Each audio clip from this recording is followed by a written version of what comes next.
కోర్టులో విచారణ. జడ్జి చూస్తుండగానే నిందితుడు పరార్. ఓ కేసుకు సంబంధించి కోర్టులో విచారణ జరుగుతుండగానే పోలీసులు, జడ్జి కళ్ళ ముందు నుంచే నిందితుడు పరారయ్యాడు. ఈ అనూహ్య ఘటన యూకేలోని క్రోడాన్ క్రౌన్ కోర్టులో చోటు చేసుకుంది. డ్రగ్స్ కేసులో విచారణ జరుగుతున్న సమయంలో నిందితుడు న్యాయస్థానం నుంచి పరారైనట్లు పోలీసులు వెల్లడించారు. ఈ ఘటనకు సంబంధించిన దృశ్యాలు ప్రస్తుతం సోషల్ మీడియాలో వైరల్గా మారాయి. యూకే పోలీసులు తెలిపిన వివరాల ప్రకారం మత్తు పదార్థాలకు బానిసైన 26 ఏళ్ల అబ్బాయి ఫాయేను ఇటీవల పోలీసులు అరెస్ట్ చేశారు.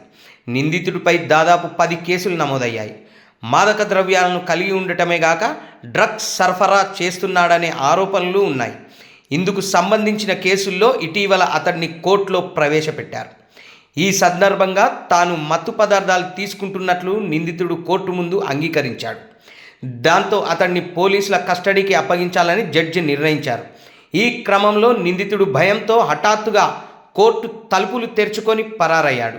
దాంతో పోలీసులతో పాటు అక్కడున్న వారంతా అవాక్కయ్యారు.